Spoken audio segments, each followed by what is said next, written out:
बिस्मिल्लाहिर्रहमानिर्रहीम। अस्सलाम वालेकुम। मैं हूं नईम रज़ा, आपको खुश आमदीद कहते हैं अपने इस यूट्यूब चैनल पे। नाज़रीन, अगर आपने अभी तक मेरा यूट्यूब चैनल सब्सक्राइब नहीं किया तो आपसे गुजारिश है कि इस चैनल को यानी अपना टीवी को सब्सक्राइब भी कर लें जिन दोस्तों ने अभी तक नहीं किया। नाज़रीन, आज का दिन पाकिस्तान के लिए बड़ा तारीखी दिन है। इसकी दो वजूहात हैं। एक वजह तो यह है कि आज के दिन मशरक़ी पाकिस्तान हमसे जुदा हुआ था, और दूसरी ये कि APS का वाक़या भी आज ही के दिन पेश आया था, जिसमें कई मासूम बच्चे इस दुनिया से चले गए, जिनका गम हम आज तक नहीं भुला सके और शायद नहीं भुला सकेंगे। जब गम ना भुलाने की बात आती है तो इस तरह के वाक़यात किसी भी कौम या मुल्क के लिए एक सबक के तौर पर होने चाहिए। उससे कुछ सीखना चाहिए। आखिर हम लोग सबक क्यों नहीं सीखते? इस वक्त अपोजिशन कह रही है कि हमारे इस्तीफे एटम बम साबित होंगे और हुकूमत कहती है कि ये फुलझड़ियाँ साबित होंगे। बाद औक़ात हुकूमत में भी और अपोजिशन में भी ऐसे लोग होते हैं जो सब अच्छा की रिपोर्ट देते हैं, उनके लिए सब अच्छा ही हो रहा होता है। ये जो इस्तीफों को एटम बम कहते हैं, ये बात कहाँ तक दुरुस्त साबित होगी या होती है, अभी कुछ कहना कबल अज़ वक्त होगा।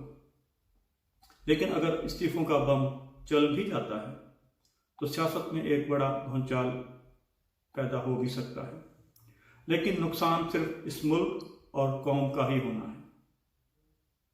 अपोजिशन अपने केसों से बचना चाहती है, उनसे छुटकारा हासिल करना चाहती है।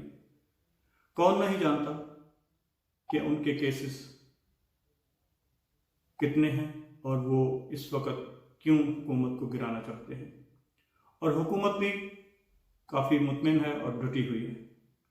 लेकिन अगर इस्तीफे दे भी दें और हुकूमत दोबारा इलेक्शन करवा भी दे और फिर भी वही लोग दोबारा जीत कर आ भी जाएं, तो क्या PDM की 11 जमातें फिर से बाइकाट करेंगी?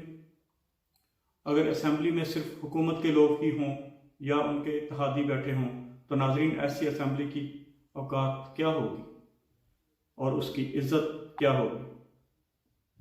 ऐसे फैसले जो असेंबली करेगी जिसमें सिर्फ हुकूमत के उज़रा ही शामिल होंगे और अपोजिशन नाम की कोई चीज़ नहीं होगी, तो अवाम उन फैसलों को कैसे देखेगी? ये भी एक बड़ा सवाल है। बहरहाल इंटरेस्टिंग सूरत हाल बनती चली आ रही है। आने वाले दिनों में देखते हैं कि क्या सूरत हाल पैदा होती है।